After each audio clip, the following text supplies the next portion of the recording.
Good afternoon and welcome to another edition of the Graystone Brownback Sessions. I am Rafi, Chief Operating Officer of Graystone Investment Group. And I'm Jorge Vasquez, CEO of Graystone Investment Group.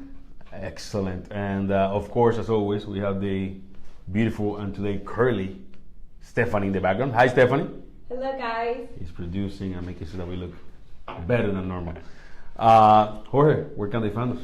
Rafi, they could always find us at homes4income.com. That is homes, 444income.com. Excellent. And don't forget to subscribe to our YouTube channel. The YouTube channel link is in the description of the video. When we get to 100, we get 100. We give out a $100 gift card, and we do that every single time we get to 100 until we get to 1,000, and then we're gonna give $1,000 in gift cards. I don't know about that. We'll see. I don't know. We'll see. Now, for those of you that are watching us live, we have a very, very important announcement tomorrow, Saturday, December 9th, 2017. So if you're watching this later, you missed it. But December 9th, 2017, we're going to be part of a great seminar. You want to talk a little bit about it, Jorge? Absolutely. The season of the wholesaler. The season of the wholesaler. The season of the wholesaler. Okay. And I encourage a lot of you that it's your first time investing in real estate to go, because there's going to be a lot of knowledge that's going to be shown there, and we're going to take it really basic. Rafi, this is the first one. This is to us it's a tryout for other seminars to come in the future that perhaps will be more complex. This one in particular is going to be very basic. So if you've been on the sideline thinking, I want to invest into real estate, this is the event to go for sure. This one is a take action seminar. Yes. So if you're, I'm going to deviate a little bit from what you said. If you're already doing it, but you know you can do it better, this is a seminar for you. Okay. Oops, I hit the. Yes, don't do that. When I do that, it shakes the phone. The producer told us that. So if you're doing real estate investing already, but you want to get better, this is a great seminar for you. If you're a starter and are ready to take action, this seminar for you. Absolutely. We're doing this seminar in partnership with HIS Capital Group, Rick Malero, Sam Ali over there, and with Greg from Alphas Realty. As well, yeah. So you're gonna have a perspective from short-term investing. You're gonna have perspective from long-term real estate investing. So we're gonna cover a lot of bases, and it's free. Yes. The cost is zero, nada, zilch. We want to just share the information with everyone. So December 9th, 2017, the season of the wholesaler, it will be at, give me the location. I always confuse the location. The location is here, Rafi. I have some, bring it up right now. some crazy Where did it weekend. go? Maybe Stephanie finds it first. I'm sure she found it first. It's an Eventbrite. You know what? Let's do this. Stephanie's going to go to Eventbrite, and she's going to copy the Hilton the Garden Inn. At the Hilton Garden Inn in Tampa. But Stephanie's going to take that and copy it in the comments of the video. So again, hope to see some of you there. For those of you that are watching us live today, I don't know how many people we have live, but please join us tomorrow, December 9th, 2017 at the Tampa Hilton Garden Inn. The information will be in the comments. Stephanie will be putting it right away. So, great tip today, because for those of you that are doing long-term real estate investing, you have heard a lot of cap rate. Cap rate this, cap rate that. Today we're going to go a little bit more in depth into it, and we're going to give you some. I call these advanced tips. I think not everyone uses these items to calculate the cap rate. And then guess what? You don't get an accurate cap rate. But before we go into the advanced part, in a nutshell, cap rate. What is cap rate?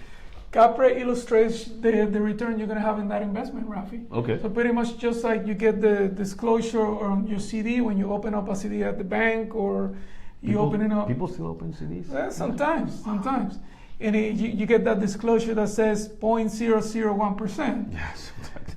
It's the same way. The cap rate tells you how much you're expected to make on your investment. Excellent. And how do you basically calculate cap rate? So pretty much you take the annual income and you divide it by the expenses. Okay. And then pretty much then you take all the expenses out minus, you take all the income minus all the expenses out. And you divide that by the investment that you have done in the property. Correct. So, rough example, you have a property that you bought for $100,000 and you are renting it the whole year and it nets you $10,000. Well, you divide $10,000 by 100,000 and your cap rate in that example will be 10%. And that's what most people, when you get a property and you want to make a quick calculation, that's what you do. You just take the rent, right? Multiply by 12, divide it by how much is the house, and you go, oh, the cap rate is this. Wrong. And that's what we're going to talk about today. 4 tips to accurately calculate your cap rate, because it's key. You can use the cap rate to negotiate prices. You can use the cap rate to say yes or no to a property. Okay, so it's one of those calculations that it is very important that you know exactly how to do. And to identify if the deal really fits you and if it's the right deal. Absolutely. So the first item that you always want to include in the calculation of the cap rate is taxes and insurance. Uncle Sam has to eat. So talk to me about tax and insurance and why it's important to include them in this calculation. Because it's a fixed liability, because you're going to have it for the rest of the life of the investment. So you definitely have to have it. I think my challenge to a lot of investors out there is the question, are you calculating year 2 for taxes, right? And are you calculating year 2 for insurance? Okay, let's calculate year 1 first. So for year 1, right, maybe when you close, you know the taxes for that year. And they told you there were $1,000 in taxes. Why you want to use year 2 taxes when it's year 1? What happens with the taxes in year 2? Well, Rafi, that's a good question. But really, in reality, the first year, you don't have the exact tax amount until those taxes register on year 2. Until your sale registers, you're not going to see the true number of the tax or your tax liability until year 2, because those taxes on the outgoing year right now are going to be based on the previous sale, whenever that property sold years ago. So in other words, you could have taxes from a property this year from a property that has never been sold, or it's been sold decades ago. So in reality, you got to put a little bit of an increase on your taxes when you're calculating it. Quick example, guys. You buy this house from, Granny Smith, By the way, Granny Smith is a type of apple that tells you I'm hungry. You buy it from Granny Smith that she bought the house 50 years ago. And, the assessed value at that time last year, it was $50,000. You bought the house for $125 because it's a great deal. It's worth $200. But she bought it at $50. Okay? You bought it at $125. So when you close, the taxes are based on the $50 that she had. But guess what's coming next year? Uncle Sam saying, hey, it's $125 now. So your taxes most likely will double, right? In this example. So if you calculate your cap rate using year 1 taxes, you're going to have maybe taxes of $500. We want you to use year 2. So calculate taxes based on the $125 that you paid, okay? And that's what you're going to use to calculate accurately your cap rate, because you're going to have your asset for, again, this is long-term investing. You're going to have it for 3, 5, 7 years. Most likely, 6 of those 7 years are going to be the higher one. The higher one. So you want to be conservative. So again, the tip is using year 2 taxes for cap rate calculation. Now, insurance. You talk about insurance also as a tip. Anything specific that you want to talk about using insurance in the cap rate calculation? Well, Rafi, obviously the prices of the properties keep going up or down for that matter, and you want to make sure you have the right coverage. At the beginning, you might think, this is what I need. Year 1, year 2, what is it going to change? Is the property worth more? So you want to make sure that you're flexible. You understand that the insurance is not just a fixed cost that you live forever. You get a hurricane, you get something major that damages your property, and all of a sudden you're not fully covered because of that. Now, in terms of insurance, this is again where you need to make sure you have the right team. You need to have your insurance agent make sure that you're covered the way you should be. Yep. Okay. We're giving advanced tips. This is a mega advanced tip. Public adjuster. Write it down. Absolutely. Public adjuster. If you have one in your team, have the public adjuster look at the policies. It happened to us, Jorge. We have a public adjuster that we use for our, some of the properties that were damaged by the hurricanes this year. And one of the things that I said is that your policies suck. No, he really looked at it from our perspective. Most likely, insurance agent, if it's a good one, is going to also look out for you. But at the end of the day, they work for the insurance company, right? A public adjuster works solely for you. Listen, Rafi, after I saw the check that he was able to get us, I was wondering why didn't we get all the properties, with damages? So yes, it makes a big difference. We're not going to talk about numbers here, but let me tell you, we're going to give out this example. We before we had the public adjuster had a claim on the property, and it was for, I'm just going to put a number out. Couple of thousand. $5,000. Yep. And after the public adjuster worked with the insurance company and us, we got more than double that. So and the insurance company sent you the check right away. Yeah. They wanted to trick you, right? A little bit. Oh yeah. That's their work. Insurance companies work not to pay claims. I'm sorry if I have an insurance agent. And by the way, we love insurance companies. Yeah. If it's in my network, my bad. But hey, their business model is how can I collect the most premiums and pay the least claims. It is what it is. They're shareholders. That's what they do. So what you need to make sure is that, again, use the insurance expenses to calculate the cap rate, but make sure that you have the right policy when you're doing that. So again, we talk about year 2 taxes, and we're talking about insurance, making sure that your policy is there. Those 2 items are going to subtract from your rents, from your income.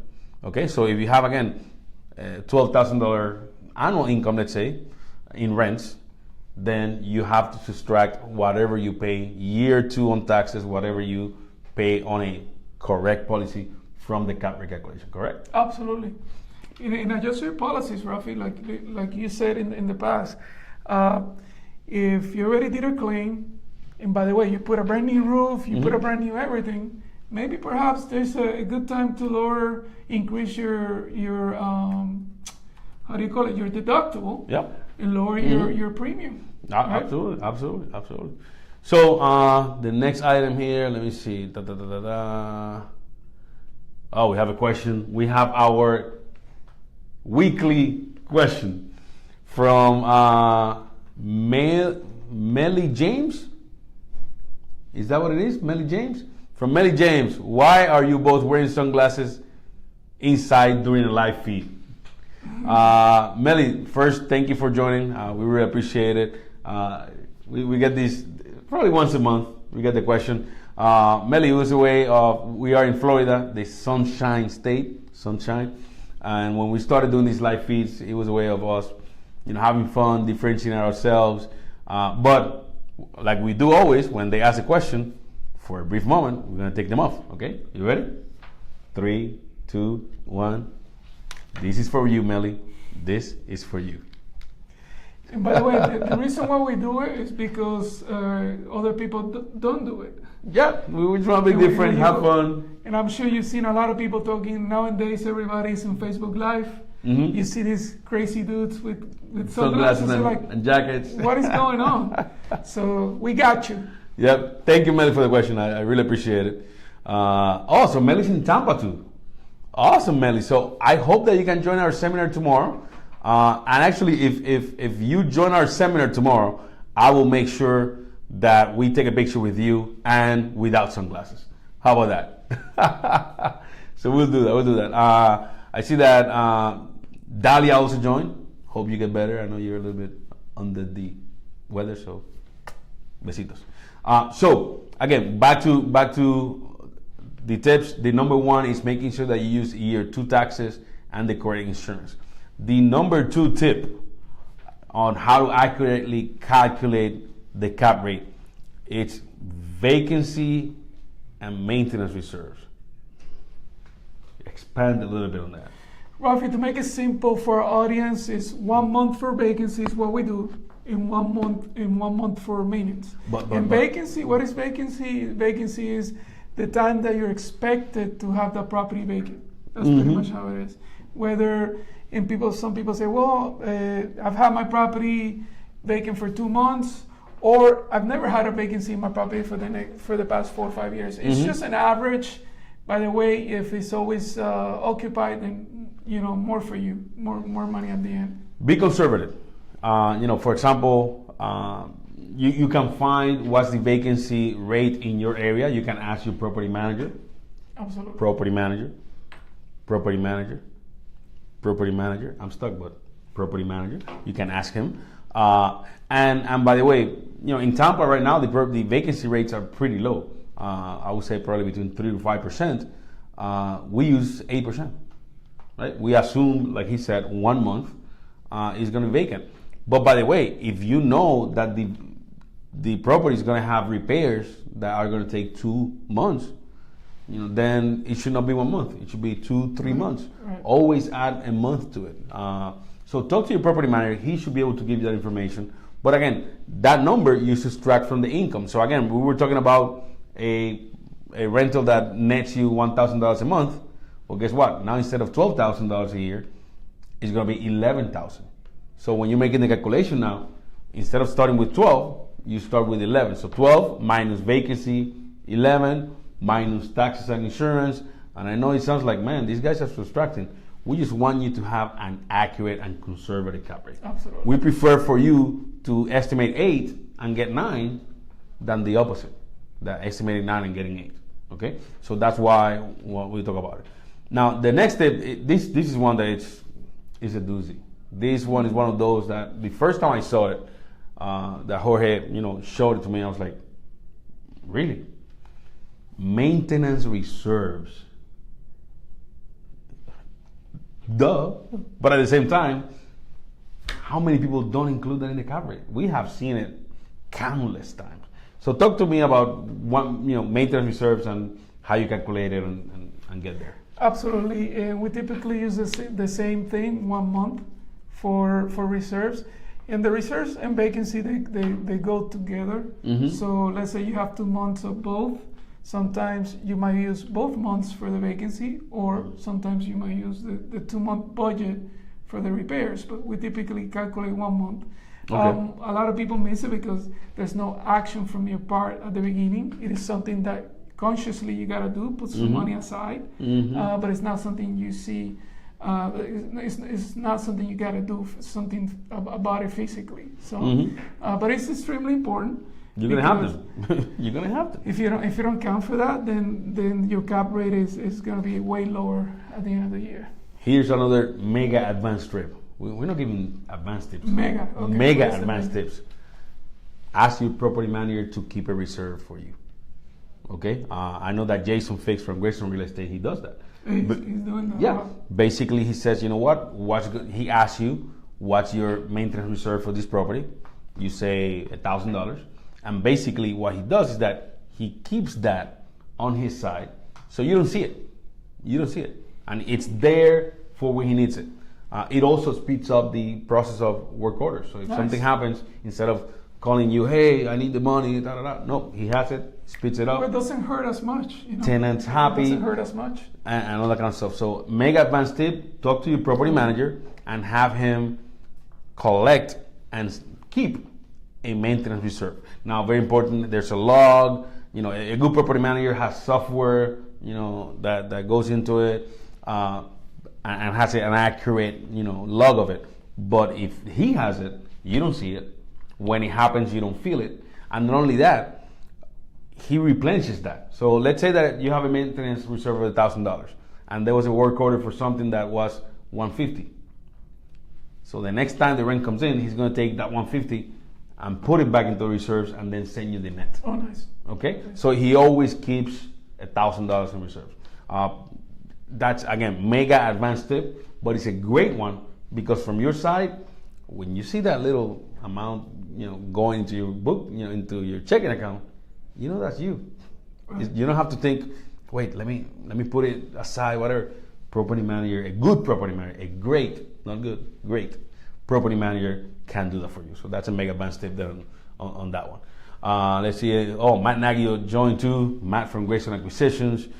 Man, he has that great house in Brandon. I don't know if you received that email in your database, but check it out. There's a great. I think it's in 26. Stephanie, where's that? Where's the house in Brandon? Is it 26? I think so. Yeah, something like that. Check it out. I'm sure most of you are in our database, or you will join by going to homes number 4 income. Yeah, it's 626 South Echo Drive in Brandon. 626 South Echo Drive. That's a great rehabbed house that looks amazing. It's very hard to find good stuff over there. Who's Carmen Viruet? I have no idea. ¿No hace bendición? Bendición. You're going to have trouble when you go back. Saludos, Doña Carmen. So, moving on, we have the next tip on calculating an accurate cap rate. Of course, management fees. Absolutely. Property management fee, because we all are going to use a property manager. Okay? So again, that's also added to the expenses of the property, correct? Absolutely. I mean, like you say too. I mean, you can find a good tenant on your own. It's easy to find a good tenant. It's very easy to verify just the basic stuff, but you're not going to be able to find the background check, credit check, and do all the extra stuff that great property manager does. And at the end, you don't want a good tenant, Rafi, you want a great tenant. Mm-hmm. Somebody's going to stay there for 10 years. Absolutely. And again, this is something that you add to the expenses. Okay? So again, the bad thing is that so far we've been subtracting from the cap rate, okay, from the rental income. Guess what? The next tip you're going to like, because we're going to be adding. We're going to be adding, the next tip is second year rent increases. Of course. Absolutely. No, how frequent and what kind of percentage should you do the rent increases? That's a good question, Rafi. I think the first year after the lease is over, and every year after that, you should always increase your rents, even if it's a little bit. Some property managers have the misconception, or they think, this is a great tenant, it's going to stay there for 10 years. But things keep going up in price, right? You got inflation going on every year, no matter what. Mm-hmm. And you don't want to handicap that tenant by saying, I'm not going to charge anything. I'm not going to increase the rents this year. I'm not going to increase the rents next year. And 5 years from now, you can't even afford your own property because taxes are higher, maintenance are higher. So it's very important that you start, even if it's a little bit. I suggest a minimum 25%. $25, you mean? I'm sorry, $25. You almost killed me, man. My rent from 1,000 went to 1,300.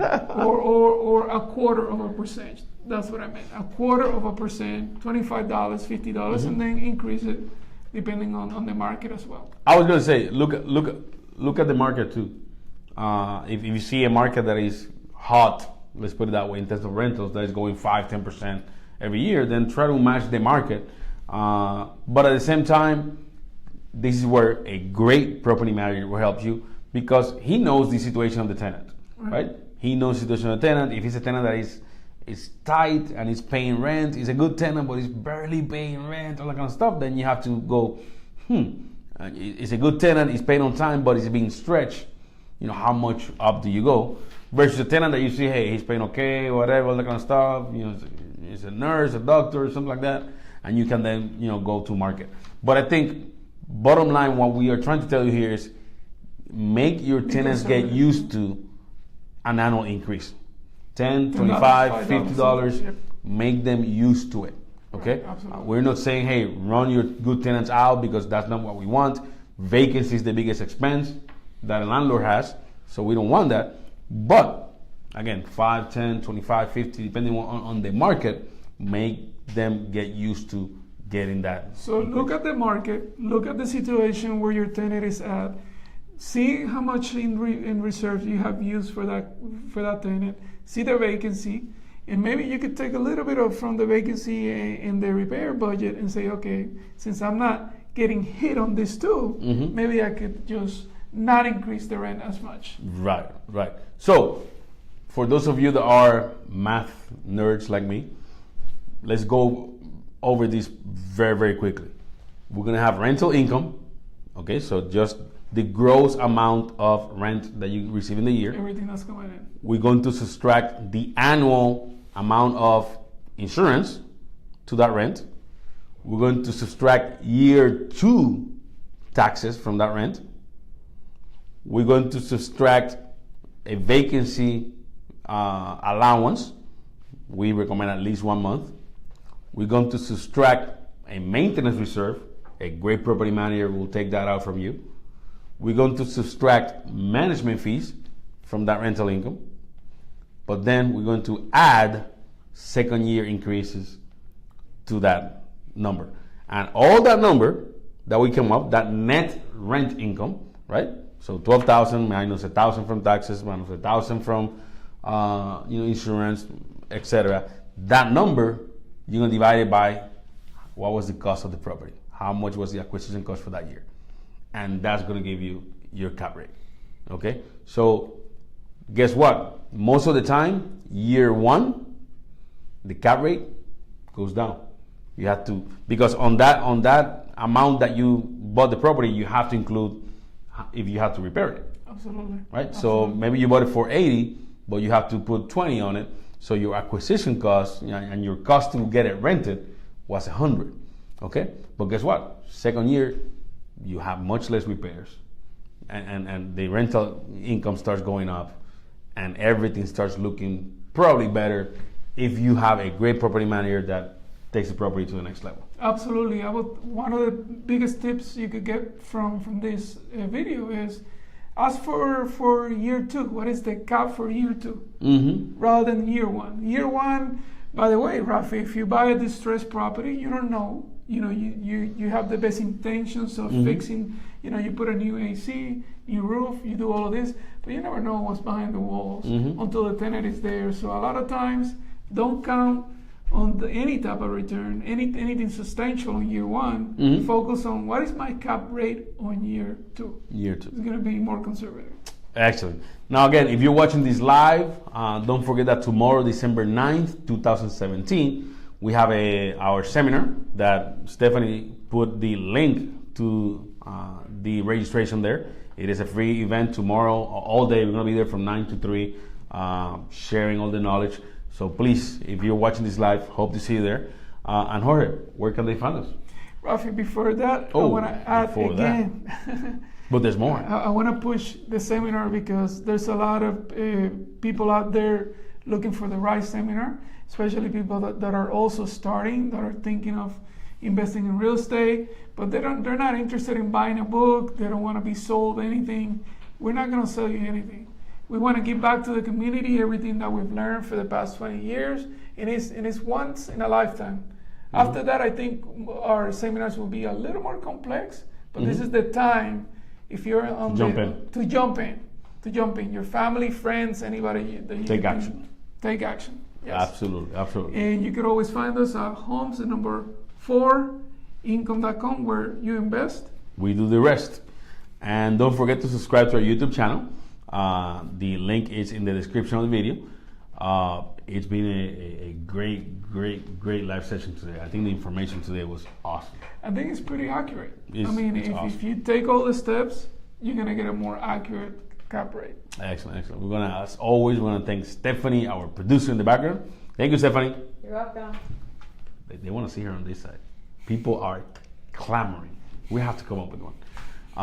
And for all of you that joined, thank you very, very much. Hope to see some of you tomorrow at the seminar. And don't forget to join us every Friday around this time for our next Graystone Brownback session. Have a great day. See you.